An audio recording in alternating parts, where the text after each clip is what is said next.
Pendant la Seconde Guerre mondiale, notre pays devient une dictature antisémite, c'est le régime de Vichy. Mais tout ça se termine en 1944 quand la France se libère de l'occupation des Allemands nazis. Aujourd'hui, on va voir ensemble comment la France redevient progressivement une république, une démocratie après le régime de Vichy. Et dans la vidéo d'après, on verra comment évolue ensuite la 5ème République jusqu'aujourd'hui. Allez, c'est parti.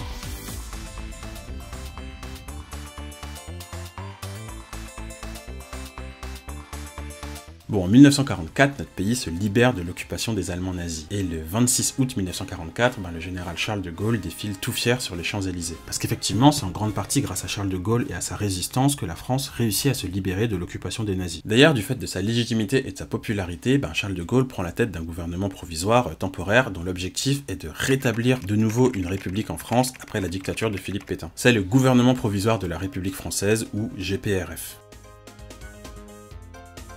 Alors ce gouvernement il gère la France que pendant 2 ans, de 1944 à 1946, mais il y a 2 choses très importantes à dire dessus. Déjà c'est Charles de Gaulle qui dirige ce GPRF, mais il n'est pas tout seul, il y a qui dans ce gouvernement? En un mot, des résistants.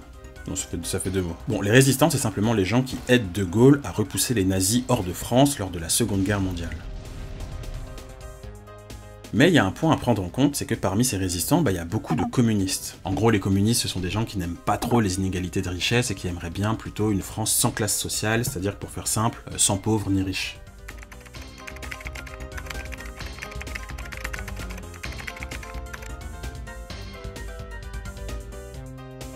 Bon ça, la présence de communistes dans le GPRF, dans ce gouvernement provisoire, ça a de l'importance pour notre deuxième point. Oui, parce que le GPRF met aussi en place plein de mesures politiques pour changer, pour réformer la France à la libération. Des lois qui sont d'ailleurs toujours valables aujourd'hui. Et donc ces mesures politiques, donc souvent écrites par des communistes, elles visent globalement à essayer de gommer les inégalités qui existent en France. On peut citer quelques exemples. Le GPRF accorde le droit de vote aux femmes en 1944 pour enfin permettre aux femmes de pouvoir s'exprimer et corriger cette inégalité politique qui existe entre hommes et femmes. Le GPRF crée aussi la sécurité sociale en 1945, c'est-à-dire le droit au chômage, à la retraite ou au congé maladie pour aider les plus démunis face aux difficultés de la vie. Et le GPRF nationalise aussi de nombreuses entreprises comme par exemple Renault.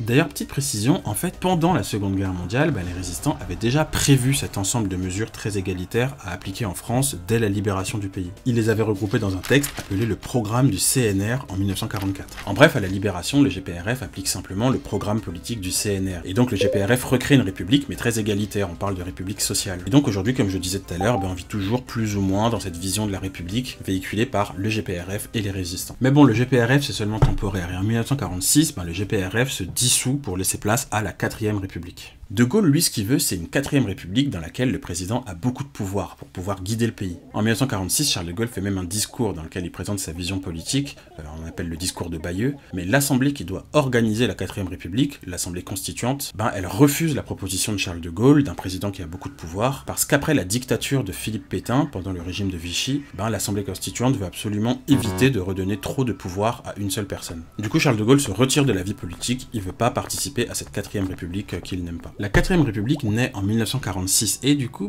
Charles de Gaulle avait peut-être un peu raison parce que la 4ème République, ça fonctionne pas très bien. En fait, le président de la 4ème République a peu de pouvoir et donc ce sont les députés, les parlementaires qui possèdent beaucoup de pouvoir. Mais du coup, les parlementaires renvoient tout le temps les ministres, c'est-à-dire le gouvernement, et ça peut empêcher le pays d'avoir une ligne politique claire. Dites-vous qu'en 11 ans, il y a 23 gouvernements différents qui se succèdent en France, ça fait beaucoup, c'est un problème qu'on appelle l'instabilité gouvernementale. Bon, pendant la 4ème République, la société française aussi, elle commence à pas mal changer. Il y a de plus en plus d'étrangers en France parce que la France fait appel à des ouvriers d'autres pays pour reconstruire les parties de la France détruites par la guerre. Il y a aussi de plus en plus de naissances en France, ce qu'on appelle le baby boom, et malgré l'instabilité gouvernementale, l'économie française se porte bien, et même très bien. C'est le début de 30 années de forte croissance économique qu'on appelle les 30 glorieuses.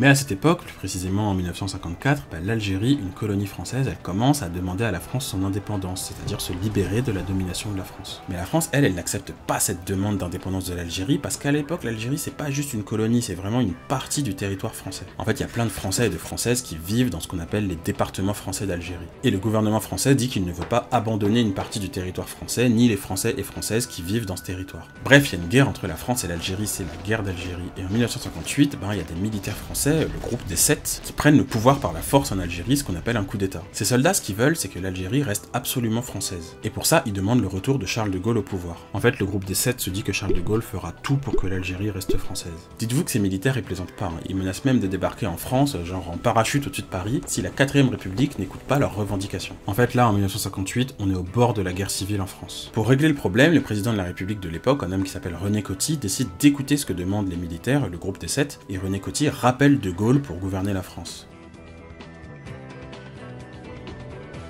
Lui, de Gaulle, il accepte de revenir au pouvoir, mais à une seule condition. Il reviendra au pouvoir que si on arrête avec cette 4ème République qu'il aime pas, là, et qu'on adopte enfin l'organisation politique qu'il avait demandé en 1946. Vous savez, avec le président qui a beaucoup de pouvoir et tout, là. Charles de Gaulle propose ce changement d'organisation du pays, ce changement de république, aux Français et aux Françaises par référendum. Les Français acceptent ce changement d'organisation du pays, c'est-à-dire ce changement de république, à 82%. En 1958, Charles de Gaulle revient au pouvoir, et la 4ème République disparaît pour laisser place à la 5ème République. Et la 5ème République, c'est l'organisation politique dans laquelle on vit toujours aujourd'hui. Et si vous voulez savoir comment ça se passe la 5ème République, bah la deuxième vidéo, elle est juste ici.